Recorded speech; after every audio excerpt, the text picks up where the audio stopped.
One India Kannada YouTube ಚಾನಲ್ಗೆ ಸ್ವಾಗತ. ನಾನು ಸಂದೀಪ್. IPL ಆಟಗಾರರಿದ್ದ ಹೋಟೆಲ್ನಿಂದಲೇ ಬುಕ್ಕಿಗಳು ಅರೆಸ್ಟ್. ಹೌದು, ಬುಕ್ಕಿ ಹೇಳಿದ ಆಟಗಾರರು ಯಾರು? ಹಾಗಾದ್ರೆ ಪ್ಲೇ ಆಫ್ ಪಂದ್ಯಗಳು ಈಗಾಗಲೇ ಆಗ್ತಾ ಇದೆ. ಈ ಒಂದು ವಿಚಾರಣೆ ವೇಳೆ ಬುಕ್ಕಿಗಳು 3 ಗುಜರಾತ್ ತಂಡದ ಆಟಗಾರರ ಹೆಸರುಗಳನ್ನ ಬಾಯ್ಬಿಟ್ಟಿದ್ದಾರಂತೆ. ಅವರನ್ನ ವಿಚಾರಣೆಗೆ ಒಳಪಡಿಸುವಂತ ಸಾಧ್ಯತೆ ಇದೆ ಅಂತ ಹೇಳಲಾಗ್ತಿದೆ. ಬುಕ್ಕಿಗಳ ಬಂಧನದ ಬಳಿಕ ಶ್ರೀಮಂತ IPL ಸರಣಿಯಲ್ಲಿ ಬೆಟ್ಟಿಂಗ್ ಅನ್ನ ನಡೆದಿರುವ ಅನುಮಾನ ಮೂಡು ಬರ್ತಾ ಇದೆ. ಇದನ್ನ ನೋಡಿ BCSಗೆ ಒಂದು ರೀತಿ ಅಕ್ಷರಶಃ ಬೆಚ್ಚಿ ಬಿದ್ದಿರೋದಂತೂ ಹೌದು. ಬಂಧಿತರಿಂದ 40.9 ಲಕ್ಷ ರು ಹಣ ಹಾಗೂ 5 ಮೊಬೈಲ್ ಫೋನ್ಗಳನ್ನ ವಶಪಡಿಸಿಕೊಳ್ಳಲಾಗಿದೆ.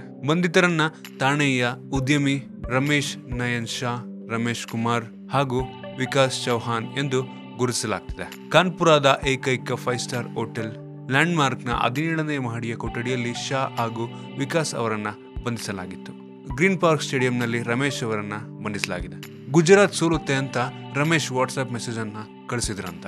ಕಾದು ನೋಡಬೇಕಾಗಿದೆ ಈ ಒಂದು ಘಟನೆ ಯಾವ ರೀತಿ ಮುಕ್ತಾಯಗೊಳ್ಳುತ್ತೆ ಅಂತ, ಮತ್ತು ಆ 3 ಜನ ಆಟಗಾರರು ಯಾರಿರ್ಬೋದು. ನಿಮ್ಗೆ ಇದ್ರ ಬಗ್ಗೆ ಅನ್ಸುತ್ತೆ ಕಾಮೆಂಟ್ ಅಲ್ಲಿ ತಿಳಿಸಿ. ನಿಮ್ಗೆ ವಿಡಿಯೋ ಇಷ್ಟ ಆಗಿದ್ರೆ ಲೈಕ್ ಮಾಡಿ, ಶೇರ್ ಮಾಡಿ. ಇದೇ ರೀತಿ ನಮ್ಮ ಬೇರೆ ಬೇರೆ ವಿಡಿಯೋಗಳಿಗೆ ಒನ್ ಇಂಡಿಯಾ ಕನ್ನಡ ಯೂಟ್ಯೂಬ್ ಚಾನಲ್ಗೆ ಸಬ್ಸ್ಕ್ರೈಬ್ ಮಾಡಿ.